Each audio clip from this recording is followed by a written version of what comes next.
estamos de regreso con más de nuestro programa, luego de haber visto esa interesante nota acerca de las terrazas ecológicas, pero ahora vamos a cambiar de tema y vamos a hablar del complejo de inferioridad y también de superioridad. Por eso estamos con Marta Martínez, ella es psicóloga. Mi querida doctora, ¿cómo está? Bienvenida a nuestro programa. Muy buenas tardes. Buenas tardes. Bueno, y es que definitivamente siempre por ahí encontramos a alguien que se cree el mejor, el muy, el que inclusive en una relación de pareja cree que el que más bravo es, el que ¿Sabes que yo conozco a personas que se creen lo más, con más plata, con superiores, pero no tienen nada?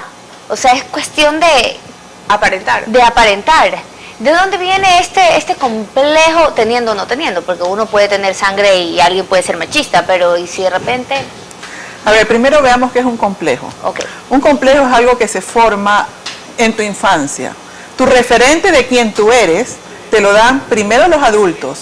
Entonces, si el adulto te está repitiendo constantemente, tú no puedes, tú no sabes, te salió mal, entonces pues adquieres un complejo de inferioridad.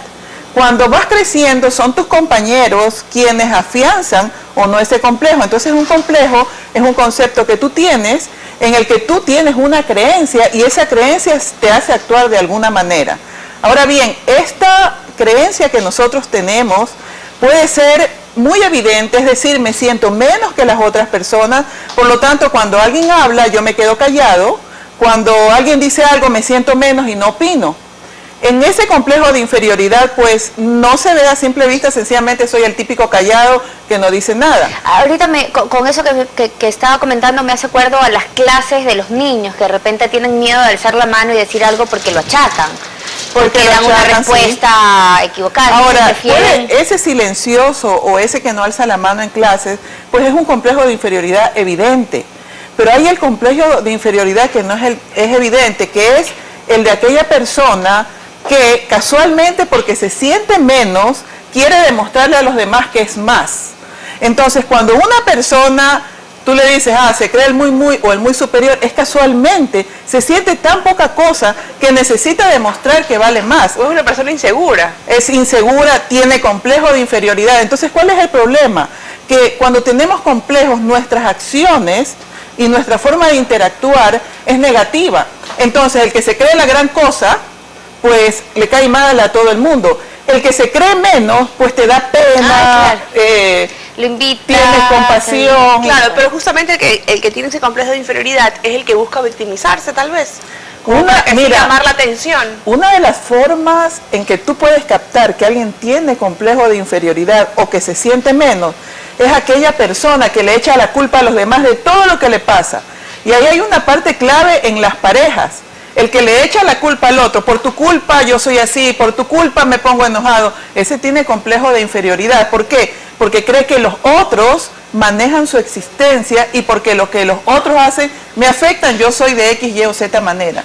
Entonces ese es un complejo de inferioridad bien complicado. Si tú le echas la culpa a los políticos, al clima, al gobierno, a tus padres, a lo que te rodea, a la mala suerte, tienes complejo de inferioridad. Ok, pero cuando hablamos de un complejo quiere decir que porque alguien lo tachó tantas veces, lo señaló tantas veces, por eso creó ese complejo de inferioridad en esa persona. Un complejo es un pensamiento que tú tienes acerca de ti. Sí mismo. Y ese pensamiento lo formaste en base a lo que tu entorno te repetía o te decía. O sea, los padres dentro de la educación y el crecimiento del niño pueden... Son los primeros formadores de complejos. Ahora tú vas con el complejo de creerte menos, entras a la escuela, no opinas y tus compañeros se te burlan, tú no sabes. Pero Marta, digamos que el padre por subir un poquito la autoestima, digamos que no juega muy bien fútbol y lo sacan del equipo y la mamá o el papá le dice, no, tú eres mejor, para mí tú eres el mejor, tú siempre vas a ser mejor para mí. Eso crea igual de alguna manera, puede ser un complejo de ambas, de cualquiera de las dos. Ese es el complejo más triste, porque le estás creando un complejo al hacerle creer que vale para algo, para lo cual no tiene destreza. O sea, un ser humano no es un Dios que es bueno para todo. De pronto no eres bueno para esto, pero eres maravilloso para lo de acá. No toca piano porque no te va bien en el fútbol. Entonces ahí cómo manejamos la crítica, cómo manejamos ese llamado de atención, cómo manejamos esa señalización que te hace alguien, ¿verdad? Sin que se convierta en complejo. Sí, que se convierte en complejo. Cuando las cosas son negativas, y esto va muy para los padres, Cuando tu hijo hace algo que no está bien porque no tiene esa destreza, lo que tienes que hacer es ponerle preponderancia a lo otro.